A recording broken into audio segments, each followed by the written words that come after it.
Hello everyone and welcome back. This is Missing PAX. Two Lives Gaming. Thank you so much for joining us.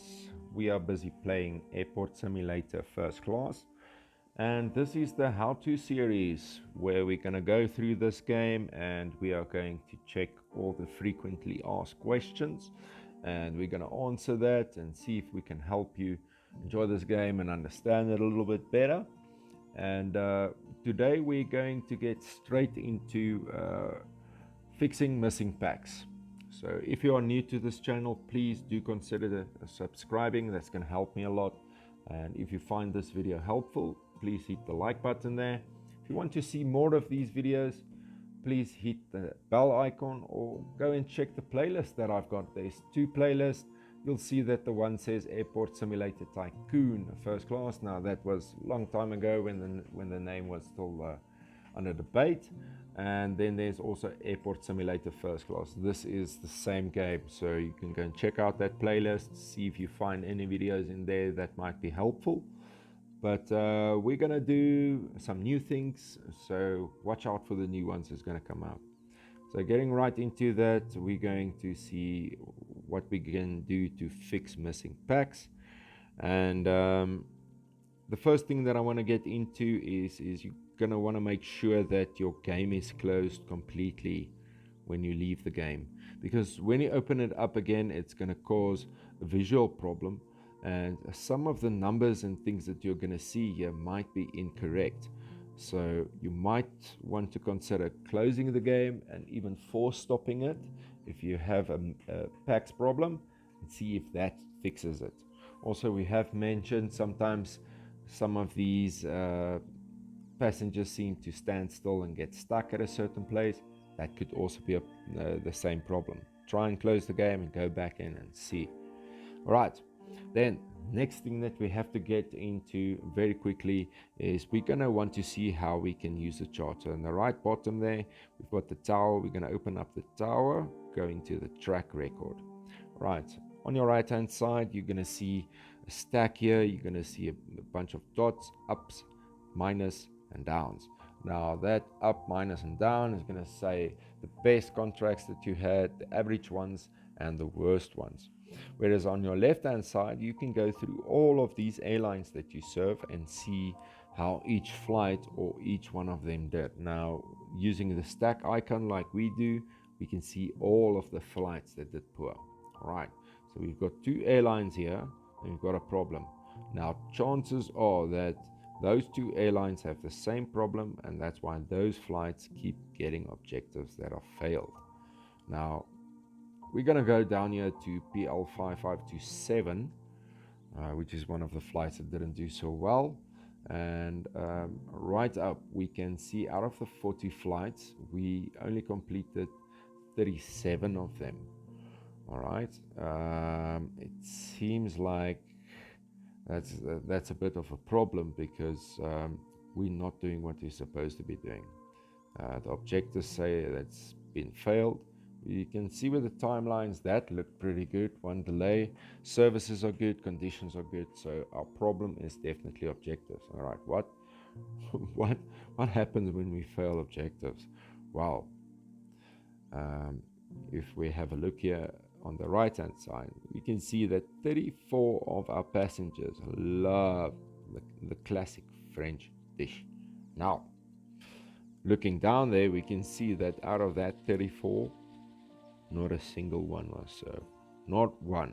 Now, there's only 2 objectives for this flight, and this counts for each and every flight. Each and every flight might have their own objectives that you want to complete to make sure that your flights are going to be successful.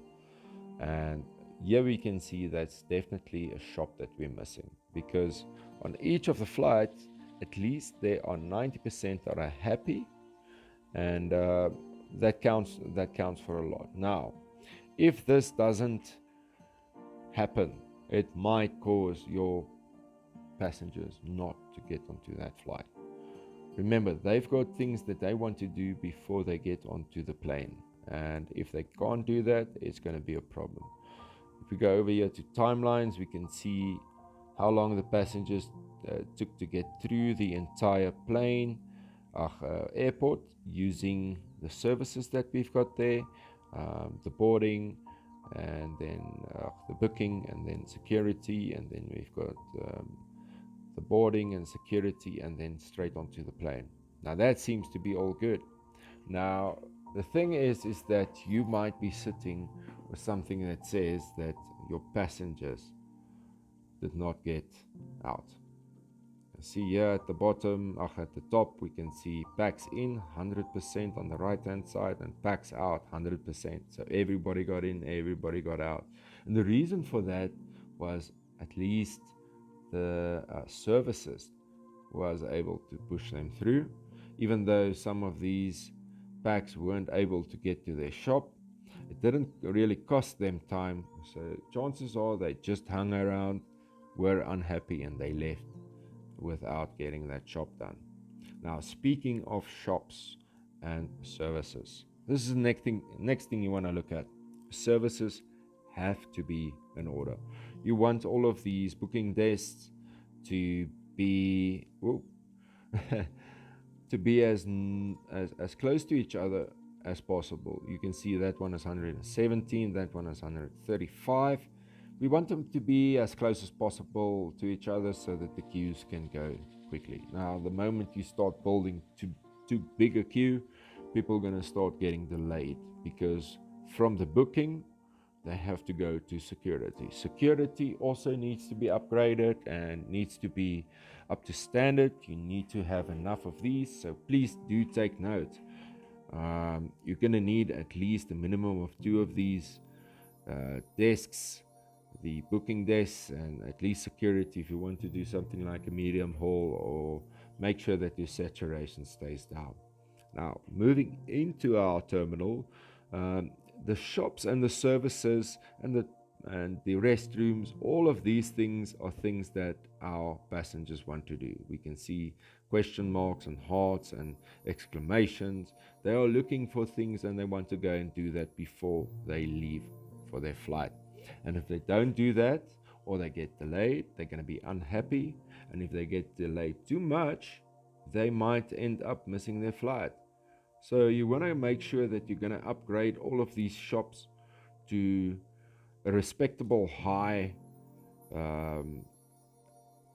level, so that your passengers don't get stuck in here. We can only serve 101 in this shop.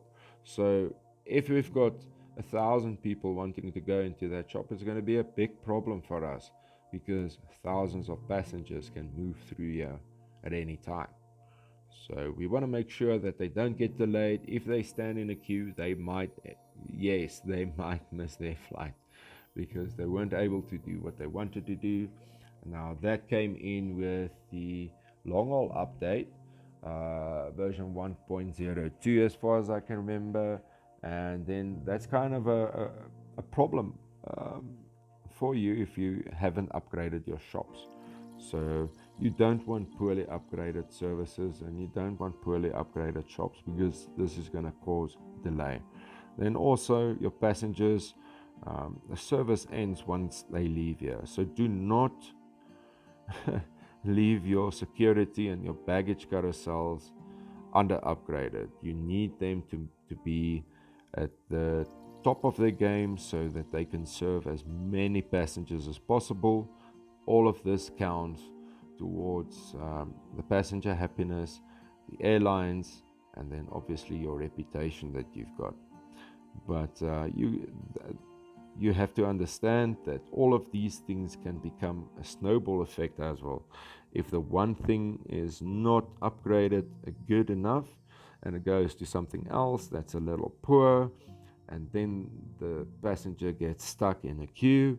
By the time they are done with everything, or want to board, they haven't done any of that, and they might still be stuck in a queue, so they're going to miss their boarding time. So you're going to make sure that all of these things are upgraded, because they do have an effect on each other. Every single thing in this game has an effect on each other, and you want to make sure that you're at the top of your game and upgrade it as much of the services and shops that you have. All right, and then something that also causes delays is if you have very bad planning and placement in your airport, that could cause a problem.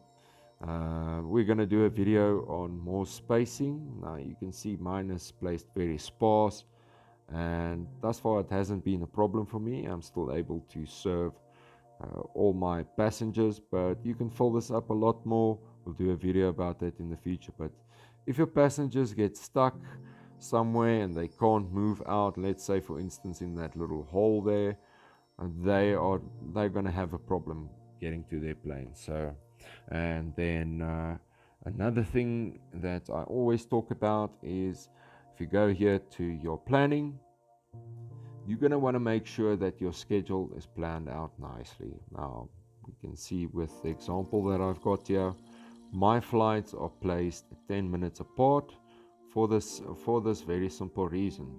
Remember, you've got one runway and only a certain amount of ramps. Now let's say you've got six or so ramps and you've got 6 planes coming in at 12 p.m. That's going to be a problem, because one of those planes are going to land at 12. The other 5 are going to have to be delayed, and then that might mean 5, 10, 15, 30, even an hour for the last plane to land, and that's going to be a big delay. And once that delay has happened, your passengers might get missing. They might go home. They might decide not to board at all, and this is all going to be a problem. So you want to make sure that you do your planning correctly and place your flights at least 10 minutes apart. You can go for half an hour, you can go for an hour. I've gone for this format because I found that if I work from the top to the bottom and place them 10 minutes apart, then I can fit a lot of flights onto that single runway that we've got right now. So you're going to want to make sure that you gonna go and plan your flights correctly. And then the last thing that I want to touch on is your PAX density. Now you can go and check your PAX density and make sure that when you reach your peak, which is mine 345 right now, do not have too much passengers coming in and out now, as for the small planes and the few flights that I've got. But we can see here right at the bottom, PAX saturation is 1,386 PAX per hour. Now once these charts rise and they hit 1,386 or above, that's going to start causing a lot more delays. So you're going to want to make sure that you're going to upgrade and you can lift that 138.6 up as high as possible. Right now I think we can take it up to 1,455 according to this chart, and that's going to make sure that you don't have passengers missing their flights. All right, and then the last thing I just wanted to mention again is, like I said, everything is connected. If you've got one thing is wrong, it's going to delay. If you get to another, it's going to delay more. If you get to the third, fourth, fifth, and so forth, that passenger might miss its plane completely. So please do like and subscribe if you haven't yet, and I hope that this video has helped you. If you've got more questions about it, please do drop a comment, and if you've got a question about something else or a video you'd like to see in the future, also do drop that into the comments and I'll be looking at that. If I can't answer you, I definitely will do the video that we require. Alright everybody, we're going to see you in the next one. Keep well and see you in the next one. Bye bye.